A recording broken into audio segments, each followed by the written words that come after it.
नमस्कार दोस्तों, स्वागत है आपका एग्री उड़ान के यूट्यूब चैनल पर। आज हम आपको ICAR का एक पुराना सेट सॉल्व कराएंगे। तो यह जो पेपर है सन 2011 का है और यहाँ पर हमने लिए हैं एग्रीकल्चर के सभी प्रश्न, जो कि यहाँ पे 60 हैं। सबसे पहले तो आपसे हम कहना चाहेंगे कि जो भी हम आपको बताने जा रहे हैं आप इसे ध्यान से सुनना, वीडियो को स्किप मत करना, ठीक है? क्योंकि कुछ ऐसी बातें होती हैं जो आपको एग्ज़ाम में काफ़ी हेल्प कर सकती हैं। तो हम आपको बताना चाहेंगे जो यह सेट है सन 2011 का, आप इस सेट को अच्छे से सॉल्व करना और देखना यहाँ पे जो भी क्वेश्चन हैं, जितने पेपर अभी तक तुमने किए हैं, मतलब पुराने जितने भी पेपर सॉल्व किए हैं, वहीं से ज़्यादातर क्वेश्चन आपको यहाँ पे मिलेंगे। लगभग 60 में से 25-30 क्वेश्चन ऐसे होंगे जो आपको लगेंगे कि पुराने पेपर से ही हैं, ठीक है? यहाँ तक कि सन 2006 के सेट से यहाँ पे लगभग 15 के आसपास जो क्वेश्चन हैं वो लिए गए हैं। तो सबसे पहले तो हम आपको ये बताना चाहेंगे कि अगर आप ये सेट सॉल्व नहीं कर रहे हैं तो आप क्या करना, इनको अच्छी तरीके से सॉल्व कर लीजिए। आप BHU के और ये ICAR के, इसके अलावा कुछ हम मॉडल पेपर आपको UP कैटेट के करा रहे हैं, उनको भी अच्छी तरीके से सॉल्व कर लीजिए। तो आप पाएंगे कि यहाँ पे जो भी क्वेश्चन हैं, बहुत ज़्यादा ऐसे क्वेश्चन होंगे जो रिपीटेड क्वेश्चन आपको वहाँ पे मिल जाएंगे। जब आप एग्ज़ाम देने जाएंगे तो ज़्यादातर क्वेश्चन आपको यहीं से मिलेंगे और कुछ क्वेश्चन ऐसे होंगे जो आपको सब्जेक्ट से रिलेटेड थोड़ा बहुत पढ़ना पड़ेगा। इसके अलावा सभी क्वेश्चन ऐसे ही मिल जाएंगे। तो आप स्वयं से यहाँ पे आप देखना, आज जब करोगे तो आपको लगेगा कि हाँ, ये ऐसा ही होता है। और जब आप सारे सेट सॉल्व कर लोगे तो आप जब कोई नया पेपर सॉल्व करोगे तो आपको लगेगा कि सारे प्रश्न यहीं से लिए गए हैं। तो आप इनका एक अच्छा सा नोट्स कवर कर लीजिए, और नहीं नोट्स कवर करना चाहते हैं तो कई बार में इसको आप लर्न कर लीजिए तो अच्छा रहेगा, ठीक है? तो चलिए वीडियो शुरू करते हैं। जो व्यूअर चैनल पे पहली बार विजिट कर रहे हैं उनसे हम कहना चाहेंगे कि आप प्ले लिस्ट पर जा कर के आप BHU के और ICAR के कुछ पेपर जो पुराने हैं उनको भी देख सकते हैं, हमने करा दिए हैं। और इसके अलावा हम कई महत्वपूर्ण वीडियो डालते रहते हैं तो आप उनको भी अच्छे से देख सकते हैं। चलिए, आज का पहला क्वेश्चन है, जो शब्द है जेनेटिक्स किसने गढ़ा था या दिया था, ठीक है?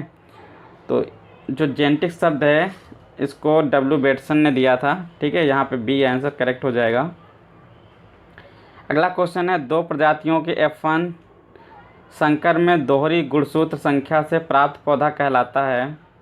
तो वह जो होता है द्विगुणित होता है। यहाँ पे करेक्ट आंसर हो जाएगा C, ठीक है? अगला क्वेश्चन है, DNA के कोडिंग क्षेत्र कहलाते हैं। तो यहाँ जो करेक्ट आंसर होगा वो हो जाएगा B, ठीक है? एक्सॉन्स। फिर अगला क्वेश्चन है, स्टार्च कोडोन द्वारा कौन सा एमिनो अम्ल विशिष्टीकृत होता है? तो यहाँ पे हो जाएगा B करेक्ट आंसर, ठीक है? मैथियोनीन हो जाएगा। अगला क्वेश्चन है, चावल में पौधे के बौनेपन के लिए उत्तरदायी जीन कौन सा है? तो यहाँ पे जो करेक्ट हो जाएगा आंसर वो C हो जाएगा, DGU जीन। बाकी जो ये नारेंटेन होता है गेहूं के लिए होता है, और यहाँ पे जो धान के लिए पूछा गया है चावल के लिए, तो DGU जीन हो जाएगा। अगला क्वेश्चन है, अधिकांश ग्राम नेगेटिव जीवाणुओं में लाइपोपॉलीसैकेराइड LPS होता है। तो यहाँ पे जो करेक्ट आंसर होगा वो हो जाएगा B कोशिका भित्ति में, ठीक है? अगला क्वेश्चन है, हिमीकृत वीर रखा जाता है। अब देखिए ये क्वेश्चन रिपीट क्वेश्चन है, इससे पहले भी पूछा जा चुका है, इसी ICAR के एग्ज़ामों में हमने सॉल्व करवाया है इसको, ठीक है?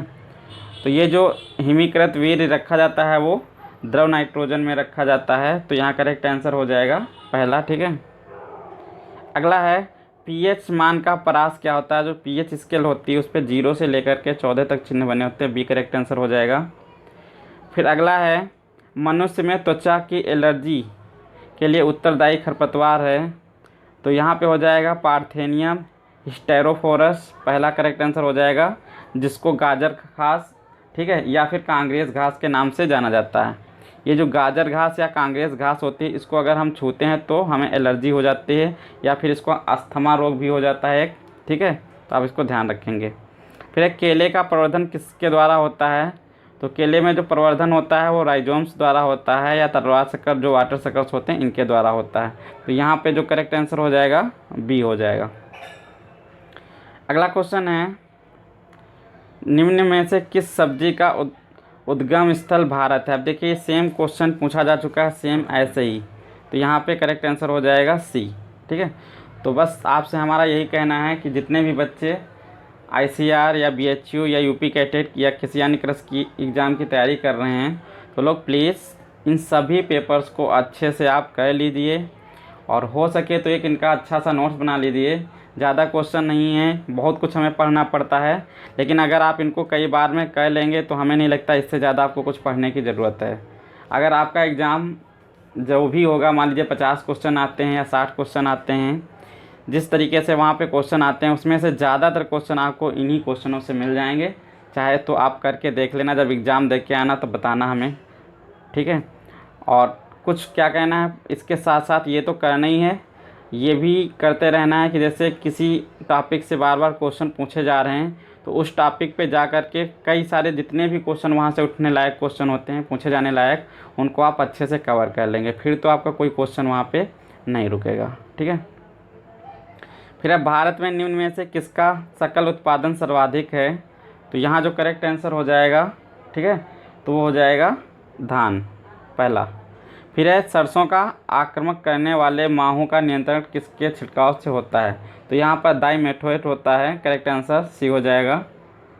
अगला क्वेश्चन है भारत में किसान सामान्यतः कितनी शक्ति के ट्रैक्टरों का यूज करते हैं। अब देखिए ये भी क्वेश्चन पूछा जा चुका है, बशर्ते थोड़ा सा ऑप्शन जो है ना उसमें थे डायरेक्ट जैसे 25 और 35 इस तरीके से 15, और यहाँ पे थोड़ा सा ड्यूरेशन दे दी गई है, जैसे 10 से 15 और 25 से 40 या 5 से 10, 40 से 60, तो यहाँ पे करेक्ट आंसर हो जाएगा 25 से 40। तो ये भी क्वेश्चन रिपीट ही है। फिर किस राज्य में कपास का सबसे अधिक उत्पादन होता है, तो महाराष्ट्र हो जाएगा। फिर है वृहद चयन किस पर आधारित है, तो यहाँ जो करेक्ट आंसर हो जाएगा वो हो जाएगा बी, ठीक है, गुण प्रारूप पर, यहाँ पे करेक्ट आंसर बी हो जाएगा। अगला क्वेश्चन है निम्न में से कौन सा युग्म शर्करा का स्रोत है। देखिए बहुत अच्छा क्वेश्चन है, तो यहाँ पहला ऑप्शन गेहूँ और चुकंदर, दूसरा चुकंदर और गन्ना, यही होगा। ठीक है, बाकी ऑप्शन भी देख लेंगे हम। करेक्ट आंसर इसका बी है, और यहाँ पे गन्ना और आलू नहीं हो सकता है, गन्ना और केला भी नहीं होगा। ठीक, अगला क्वेश्चन है यदि केवल एक ही सिंचाई उपलब्ध हो तो उसे गेहूं की फसल में कब देना चाहिए। देखिए बहुत इंपॉर्टेंट क्वेश्चन है, और इससे भी पहले सिंचाई से रिलेटेड गेहूं का जो क्वेश्चन है ये पूछा जा चुका है, बशर्ते वहाँ पे ये ऑप्शन नहीं था कि चंदेरी जड़ निकलने की अवस्था, जिसको CRI स्टेज बोलेंगे। ठीक है, तो यहाँ पे जो करेक्ट आंसर हो जाएगा वो CRI स्टेज हो जाएगा, ये बी करेक्ट आंसर इसका हो जाएगा। ठीक, फिर बढ़ते हुए आकार के क्रम में व्यवस्थित मृदा कण की श्रृंखला इनमें से कौन सी है। अब देखिए सेम यही क्वेश्चन पहले भी पूछा जा चुका है, हमने आपसे कहा ना कि अगर सारे आप पेपर सॉल्व कर लेंगे तो आपको ऐसे ही वहाँ सारे क्वेश्चन रिपीटेड मिल जाएंगे, कोई ना कोई ज़रूर रिपीट क्वेश्चन मिलेगा। तो यहाँ जो करेक्ट आंसर हो जाएगा मृतिका, फिर तलछट, फिर है बलुआ। ठीक है, तो यहाँ पे यही बढ़ता हुआ क्रम है, बाकी सब रॉन्ग हैं, तो यहाँ करेक्ट आंसर बी हो जाएगा। ठीक, फिर गुलाब का प्रवर्धन सामान्यतः किससे होता है, ये भी क्वेश्चन सेम ऐसे ही पूछा जा चुका है। अब आप देख पा रहे होंगे कि यहाँ पे जितने भी क्वेश्चन हैं सेम इसी तरीके से पूछे गए हैं, और तो इसका जो करेक्ट आंसर हो जाएगा वो कलम से होता है, वेज कलम से, हमने बताया भी है आपको पहले भी। और फिर निम्न में से कौन सी गेहूं की किस्में हैं, सेम ऐसा ही क्वेश्चन, आप पुराना पेपर देखना सॉल्व करके, वहाँ पे आपको मिल जाएगा। जितने भी मैंने सन 2006, 7, 8, 9 और 10 करा दिए हैं उसमें से देखना, आपकी ये जिम्मेदारी किस सेट में दिया गया है, या आप सर्च करेंगे तो ज़्यादा अच्छा रहेगा। ठीक है, इससे ये भी आपको पता चलता रहेगा किस सेट में ये क्वेश्चन पूछे जा चुके हैं, हम तो आपको बता ही देते हैं फ़िलहाल। तो यहाँ पे करेक्ट आंसर हो जाएगा सोनालिका और HD 2329, सेम ऑप्शन है। ठीक है, और यही करेक्ट आंसर है उसमें है। अगला है यही ऑप्शन दे रखा है, सोनालिका और HD 2329, ध्यान रखना इसको। नेक्स्ट क्वेश्चन है कृषि कार्यों में तवेदार हैरो का प्रयोग किस लिए किया जाता है। तो जो तवेदार हैरो होता है वो क्या करता है, मिट्टी को जो है भुरभुरी करने के लिए उपयुक्त होता है। फिर कर्षण किस्म के संयुक्त कटाई यंत्र की क्या विशेषता होती है, तो यहाँ जो करेक्ट आंसर हो जाएगा शक्तिशाली गहाई ड्रम लगे होते हैं। ठीक है, तो ए आंसर इसका करेक्ट हो जाएगा। फिर है गुणसूत्रों का संबंध किससे है, तो यहाँ जो करेक्ट आंसर होगा वो हो जाएगा वंशाणु तथा गुण के हस्तांतरण, डी ऑप्शन इसका करेक्ट हो जाएगा। अगला है डीवार्मिंग किससे छुटकारा पाने के लिए की जाती है। तो यहाँ जो डीवार्मिंग होती है, जो आंतरिक परजीवी हम लोगों को शरीर के अंदर हो जाते हैं उनसे छुटकारा पाने के लिए होती है। वर्म जो होते हैं वो शरीर के अंदर ही होते हैं, ठीक है। तो डीवार्मिंग की जाती है आंतरिक परजीवियों से, डी करेक्ट आंसर हो जाएगा। फिर है संक्रामक रोग बर्ड फ्लू किससे होता है। अब ये भी क्वेश्चन रिपीटेड है, पूछा जा चुका है। तो यहाँ पे जो बर्ड फ्लू होगा, ठीक है, वो जो होता है वो हो जाता है विषाणुओं से, करेक्ट आंसर इसका सी हो जाएगा। फिर है विंड वेन और एनीमोमीटर का उपयोग क्या नापने के लिए किया जाता है। तो यहाँ पे जो विंड वेन होती है वो पवन की दिशा और एनीमोमीटर वेग नापने के लिए होता है। तो इसका जो करेक्ट आंसर हो जाएगा वो पहला हो जाएगा। ये भी क्वेश्चन पूछा जा चुका है। आप देख पा रहे होंगे यहाँ पे ज़्यादा क्वेश्चन इस सेट में रिपीटेड हैं, तो आपको सभी सेट सॉल्व कर लेने हैं। जितने भी हमने BHU के कराए हैं, जितने भी हम ICR के करा रहे हैं, आप सब सॉल्व करके एक अच्छा सा नोट्स बना लीजिए। जितने आपको क्वेश्चन आते हैं और जितने बार बार रिपीट हो रहे हैं उनको नहीं लिखना है, एक बार में लिख लीजिए। बस आप प्रैक्टिस करते रहिए जितने हम सेट करा रहे हैं, बस, ठीक है। चलिए अगला क्वेश्चन है नाइट्रोजन स्थिरीकरण में निम्न में से कौन सा समूह निम्नलिखित सम्मिलित होता है। तो यहाँ पे जो करेक्ट आंसर हो जाएगा राइजोबियम, शैवाल और एजेटोबैक्टर, बाकी सब रॉन्ग होंगे। तो ये करेक्ट आंसर हो जाएगा। अगला क्वेश्चन है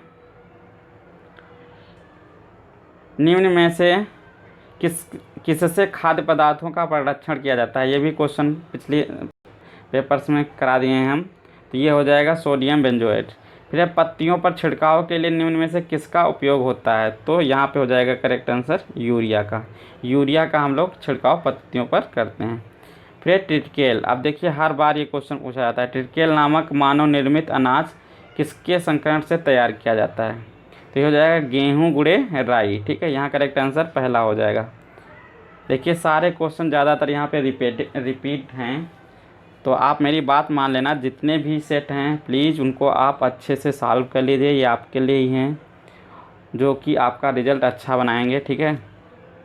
आप सभी सेट अच्छे से ज़रूर सॉल्व कर लीजिए। ये मेरी आपसे पर्सनल रिक्वेस्ट है एक तरीके से, जिससे क्या होगा जब भी आप एग्ज़ाम देने जाएंगे तो वहाँ पे अच्छा कर पाएंगे। अगला क्वेश्चन है अतिरिक्त जल को हटाने का प्राथमिक उपाय साधन क्या है। तो यहाँ पर जल जो हटाने की क्रिया होती है वो जल निकासी कहलाती है। तो उसी के अकॉर्डिंग यहाँ पे पहला करेक्ट आंसर हो जाएगा। फिर यूरिया में कितने % नाइट्रोजन होती है। तो यूरिया जो होता है उसमें 46% नाइट्रोजन पाई जाती है, ठीक है। तो यहाँ करेक्ट आंसर हो जाएगा बी। अगला क्वेश्चन है किसे कोशिका का शक्ति स्रोत या पावर हाउस कहा जाता है। देखिए बहुत अच्छा क्वेश्चन है। जो कोशिका का पावर हाउस होता है वो माइटोकॉन्ड्रिया होती है। फिर निम्नलिखित में से कौन सा प्रतीप संकर है। तो यहाँ पे करेक्ट आंसर हो जाएगा तीसरा, ठीक है, सी। फिर है पायरेथ्रम है। तो पायरेथ्रम जो होता है वो होता है कीटनाशी, बी करेक्ट इसका आंसर हो जाएगा। अगला है धान जो होता है चावल, वैज्ञानिक नाम इसका क्या है। तो ये ओराइजा सटाइवा होता है, ठीक है। ये तो पिछले ही सेट में आपने सॉल्व किया था। अगला क्वेश्चन है मिट्टी में पोषक तत्वों का स्तर बढ़ाने के लिए श्रेष्ठ फसल चक्र। देखिए ये भी आपने किया था। तो यहाँ पे जो करेक्ट होगा मूंगफली और गेहूँ हो जाएगा, सेम ऑप्शन यही था वहाँ पे भी। और अगला क्वेश्चन है मक्का का नर पुष्प क्रम कहलाता है।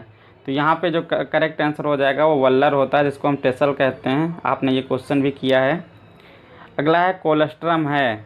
तो यहाँ पे जो कोलेस्ट्रम होगा इसका करेक्ट आंसर हो जाएगा पहला, बच्चा जनन के तत्काल बाद थन से निकलने वाला स्राव। ये भी आपने कर रखा है। आप देख पा रहे होंगे कितने क्वेश्चन हैं इसमें जो रिपीटेड हैं, सब ज़्यादातर क्वेश्चन रिपीट। तो कभी कभार ऐसा होता है, ऐसे ही प्रश्न आ जाते हैं। फ़िलहाल सब सेट में तो इतना नहीं होगा, लेकिन ज़्यादातर सेटों में ऐसे ही आपको मिल जाएंगे। जब आप सारे कर लेंगे तो आपको लगेगा सारे पढ़े हुए हैं, तब आपको सभी लगेंगे कि हाँ ये पहले से ही हमने कर रखा है। अगला क्वेश्चन निम्नलिखित में से कौन सा कैरोटीन का स्रोत है। तो कैरोटीन का जो स्रोत होगा वो गाजर मुख्य रूप से यहाँ पे होगा, अकॉर्डिंग टू ऑप्शन, ठीक है। अगला क्वेश्चन है निम्न में से कौन सा सूक्ष्म पोषक तत्वों का समूह है? ये भी क्वेश्चन रिपीटेड है। तो यहाँ पर जो सूक्ष्म पोषक तत्व होंगे वो Zn, Fe, Mn और MO होंगे, मतलब जिंक, फेरस, मैग्नीज और मॉलिब्डेनम। करेक्ट आंसर बी हो जाएगा। अगला है मृदा की नमी को मापने का उपयुक्त यंत्र, तो टेंसियोमीटर और न्यूट्रॉन प्रोब होगा। Correct answer B. ये भी क्वेश्चन पहले हम करा चुके हैं, ठीक है, और इन्हीं सेट्स में कराए हैं। फिर स्वपरागित फसल है, तो यहाँ पे हो जाएगा गेहूं और धान। करेक्ट आंसर पहला। फिर सर्वाधिक उत्पादक मृदाओं का पीएच ह्रास होता है, जो सबसे ज़्यादा खेती किस पीएच मान पर की जाती है, ये पूछा जा रहा है यहाँ पर। तो अकॉर्डिंग टू ऑप्शन यहाँ पे जो होगा वो हो जाएगा 6 से 8। और अगर आपको ये ऑप्शन में कभी मान लीजिए ऑप्शन चेंज हो जाते हैं तो सबसे जो अच्छा माना जाता है वो 6.5 से लेकर के 7.5 पीएच के बीच की जो होती हैं सभी फसलें ज़्यादातर इसी में उपयुक्त मानी जाती हैं, ठीक है। अगला क्वेश्चन है अगुणित पौधे किससे प्राप्त किए जा सकते हैं? तो यहाँ जो करेक्ट आंसर होगा वो हो जाएगा परागकोश संवर्धन से। ये भी पूछा जा चुका है क्वेश्चन, ठीक है। अगला है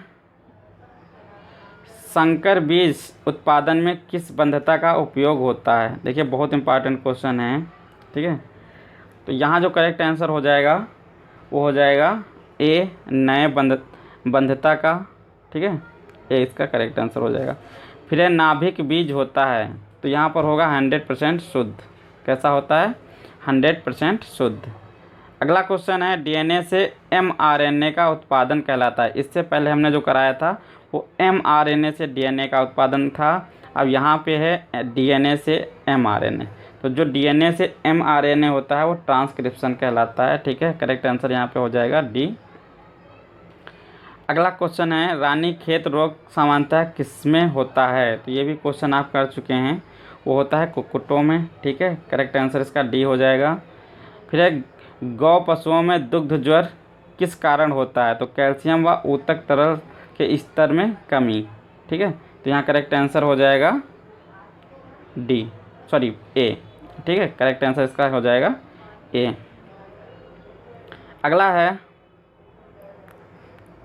धान, गेहूँ, गन्ना और बाजरा किस कुल के अंतर्गत आते हैं? तो ये जो फसलें हैं एक ग्रेमनी कुल के अंतर्गत आते हैं। करेक्ट आंसर इसका डी हो जाएगा। फिर भारत की पहली अनुमोदित जीएम जेनेटिक मॉडिफाइड जो फसल है वो कौन सी है? तो कपास है जो जेनेटिक मॉडिफाइड पहली फसल है अकॉर्डिंग टू ऑप्शन, ठीक है। वैसे भी है। अगला क्वेश्चन है अर्ध गुणसूत्री विभाजन मुख्यतः किसके लिए उत्तरदायी होता है? तो यहाँ जो करेक्ट आंसर हो जाएगा वो पहला होगा एक पीढ़ी से दूसरी पीढ़ी तक गुणसूत्रों की संख्या स्थिर रखने हेतु, ठीक है। पहला आंसर इसका करेक्ट हो जाएगा। अगला है राइबोसोम की संरचना व कार्य के लिए किस भारतीय को नोबेल पुरस्कार संयुक्त रूप से दिया गया? तो यहाँ जो करेक्ट आंसर होगा वो ए होगा, ठीक है, पी रामकृष्णन, ठीक है। अगला क्वेश्चन है प्रकृति में कौन सा कार्बोहाइड्रेट प्रचुरता है? तो यहाँ पे हो जाएगा स्टार्च, सी ऑप्शन। फिर रस चुराने वाले कीटों की रोकथाम के लिए प्रयुक्त होने वाला इमिडाक्लोप्रिड किस समूह में आता है? तो यहाँ जो करेक्ट आंसर हो जाएगा वो सी हो जाएगा, नियोनिकोटिनोइड के अंतर्गत आता है। फिर अगला क्वेश्चन है कौन सी धातु उस हरित पदार्थ का निर्माण करती है जो पत्तियों को प्रकाश संश्लेषण के लिए उत्तरदायी होता है? क्वेश्चन बहुत इंपॉर्टेंट है और ध्यान रखना, ऐसे भी पूछ जाता जो पत्तियों में प्रकाश संश्लेषण के लिए उत्तरदायी पोषक तत्व होता है वो कौन सा होता है? तो Mg यहाँ पे होगा। इस तरीके से भी पूछ सकते हैं। फिर अगला है इनमें से कौन सा C4 पौधा है? तो यहाँ पे करेक्ट आंसर हो जाएगा गन्ना। अगला है निम्नलिखित में से कौन सा वह एक्टोमाइकोराइजी है जो फास्फोरस को घोलने में सक्षम है? तो यहाँ हो जाएगा एरिथ्रोमाइसेज, ठीक है, मतलब सी ऑप्शन इसका करेक्ट हो जाएगा, ठीक है। तो ये थे आज के 60 क्वेश्चन। हम आपसे एक बात कहना चाहेंगे और बार बार यही रिपीट कर रहे हैं कि प्लीज़ जितने भी सेट्स पुराने हैं चाहे BHU के हों या किसी अन्य एग्ज़ाम जो भी कृषि से संबंधित हैं उसके मॉडल पेपर और ये जो हम ICAR के करा रहे हैं, जो बच्चे ICAR या यूपी कैटेट या फिर BHU की तैयारी कर रहे हैं, उन सभी के लिए सेट जो हैं बहुत ही इम्पॉर्टेंट हैं। आप इनको अच्छे से सॉल्व कर लीजिए और सभी जो महत्वपूर्ण प्रश्न हैं उनका एक नोट्स बना लीजिए। जब आप एग्ज़ाम देने जाएंगे देखना आप बहुत ही अच्छा रिजल्ट उसमें करेंगे, ठीक है। तो बहुत अच्छे से प्रश्न करके आएंगे और आपका रिजल्ट बहुत ही अच्छा आएगा। तो अगर आज का वीडियो आपको पसंद आता है तो अपने सभी दोस्तों तक ये ज़रूर शेयर करना, और जो लोग चैनल पर पहली बार विज़िट कर रहे हैं वो लोग चैनल को ज़रूर सब्सक्राइब करें, जिससे कि हम कोई भी नया वीडियो अपलोड करते हैं तो आपको उसकी नोटिफिकेशन मिलती रहे। तो आज के लिए इतना ही, मिलते हैं नेक्स्ट वीडियो में। धन्यवाद।